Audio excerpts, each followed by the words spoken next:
తెలంగాణ రాష్ట్రాన్ని ఇచ్చిన విధానపరమైన తప్పిదం చేయడం వల్లే కాంగ్రెస్ పార్టీ 2014లో అధికారం కోల్పోయిందని సీఎం రేవంత్ రెడ్డి అన్నారు. జైపాల్ రెడ్డిని సీఎం అభ్యర్థిగా ప్రకటిస్తే అప్పుడే అధికారంలోకి వచ్చి ఉండేదని అన్నారు. ఎంత ఎదిగినా తాను నల్లమల బిడ్డనేనని స్పష్టం చేశారు. కల్వకుర్తి అభివృద్ధికి కట్టుబడి ఉంటానని సీఎం అన్నారు. కాళేశ్వరం కూలిపోవడం వెనుక కాంగ్రెస్ కుట్ర ఉందని కేటీఆర్ చేసిన కామెంట్స్ కు ఉత్తమ్ కుమార్ రెడ్డి కౌంటర్ ఇచ్చారు. కాళేశ్వరం నిర్మాణం, కూలిపోవడం రెండు బీఆర్ఎస్ హయాంలోనే జరిగాయని ఉత్తమ్ గుర్తు చేశారు. మరి కాంగ్రెస్ పై ఎలా ఆరోపణలు చేస్తారని కేటీఆర్ ను ప్రశ్నించారు. మొదటి నుంచి మేడిగడ్డ, అన్నారం, సుందిళ్ల నిర్మాణాల్లో లోపాలు ఉన్నాయని అన్నారు. కేసీఆర్ కాసుల కక్కుర్తి వల్లే మేడిగడ్డ కుంగిపోయిందని ఆరోపించారు. లాల్ దర్వాజాతో పాటు హైదరాబాద్ వ్యాప్తంగా బోనాల పండుగ వైభవంగా జరుగుతోంది. ఉదయం నుంచే భక్తులు వేలాదిగా దర్శించుకుంటున్నారు. బోనాలు సమర్పించి మొక్కులు చెల్లించుకుంటున్నారు. ప్రభుత్వం తరపున లాల్ దర్వాజా ఆలయంలో డిప్యూటీ సీఎం భట్టి విక్రమార్క పట్టు వస్త్రాలు సమర్పించారు. మంత్రులు పొన్నం, కోమటిరెడ్డి, కొండా సురేఖ అమ్మవార్లకు ప్రత్యేక పూజలు చేశారు. ఎంఐఎం పార్టీ గోడ మీద పిల్లిలా వ్యవహరిస్తోందని కేంద్ర మంత్రి బండి సంజయ్ సంచలన వ్యాఖ్యలు చేశారు. ఎటు అవకాశం ఉంటే అటు దూకుతారని విమర్శించారు. గతంలో కేసీఆర్తో ఉండి 5 ఏళ్లు ఆయన పాలనకు వంతపాడారని అన్నారు. ఇప్పుడు అసెంబ్లీ సాక్షిగా కాంగ్రెస్ మద్దతుగా మాట్లాడి సీఎం రేవంత్ రెడ్డితో అంటకాగుతున్నారని బండి సంజయ్ ఆరోపించారు.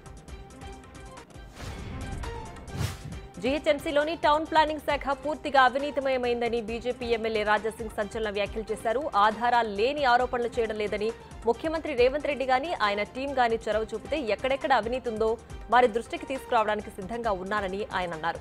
టౌన్ ప్లానింగ్ శాఖను తక్షణం ప్రక్షాళన చేయాలని సూచించారు. మదనపల్లి ఫైల్స్ దగ్ధం కేసులో హైదరాబాద్, మదనపల్లి, తంబళ్లపల్లిలో సీఐడీ తనిఖీలు చేపట్టింది. హైదరాబాద్ లో ఉంటున్న పెద్దిరెడ్డి వ్యక్తిగత సహాయకుడు శశికాంత్ వద్ద నుంచి 4 బాక్సుల ఫైల్స్ స్వాధీనం చేసుకున్నారు. అదే సమయంలో తంబళ్లపల్లి ఎమ్మెల్యే ద్వారకానాథ్ రెడ్డి ఇంట్లో తనిఖీలు చేశారు. ఇక మదనపల్లి వైసీపీ మాజీ ఎమ్మెల్యే నవాజ్ బాషా ఇంట్లో సోదాలు చేసి కీలక సమాచారం సేకరించారు. కేంద్ర బడ్జెట్లో ఏపీకి భారీగా కేటాయింపులు ఉన్నాయని కేంద్ర మంత్రి పెమ్మసాని చంద్రశేఖర్ అన్నారు. ఏపీ అభివృద్ధికి కేంద్రం కట్టుబడి ఉందని ఆయన తెలిపారు. అమరావతి అభివృద్ధికి కేంద్రం ప్రకటించిన 15,000 కోట్ల గురించి కూడా పెమ్మసాని క్లారిటీ ఇచ్చారు. అప్పులు అని ప్రచారం చేస్తున్న వారికి సమాధానం చెప్పాల్సిన అవసరం లేదని ఆయన అన్నారు. ప్రస్తుతం ఉన్న ఏపీకి అప్పు కూడా దొరికే పరిస్థితి లేదని అన్నారు.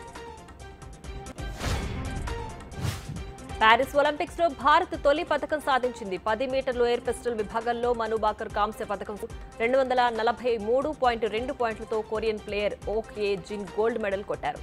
మరో Korean shooter Kim silver medal సాధించారు. వరుస విజయాలతో ఆసియా కప్ ఫైనల్ కు దూసుకొచ్చిన భారత మహిళలకు శ్రీలంక షాక్ ఇచ్చింది. తుది పోరులో టీమిండియాను 8 వికెట్ల తేడాతో ఓడించి టైటిల్ను సొంతం చేసుకుంది. టాస్ గెలిచి తొలుత బ్యాటింగ్ చేసిన భారత్ నిర్ణీత 20 ఓవర్లలో 6 వికెట్ల నష్టానికి 165 పరుగులు చేసింది. ఈ లక్ష్యాన్ని శ్రీలంక 2 వికెట్లు కోల్పోయి 8 బంతులు మిగిలి ఉండగానే ఛేదించింది. తెలుగు ఫిల్మ్ ఛాంబర్ అధ్యక్షుడిగా భరత్ భూషణ్ ఎంపికయ్యారు. ఇప్పటి వరకు ఛాంబర్ అధ్యక్షుడిగా పనిచేసిన దిల్ రాజు పదవీకాలం ముగియడంతో ఎన్నికలు నిర్వహించారు. అధ్యక్ష పదవికి ఠాకూర్ మధు, భరత్ భూషణ్ పోటీ పడ్డారు. ఉపాధ్యక్ష పదవికి అశోక్ కుమార్, వైవీఎస్ చౌదరి మధ్య పోటీ జరిగింది. దాదాపు 46 మంది సభ్యులు ఓటింగ్లో పాల్గొన్నారు. అధ్యక్షుడిగా భరత్ భూషణ్, ఉపాధ్యక్షుడిగా అశోక్ కుమార్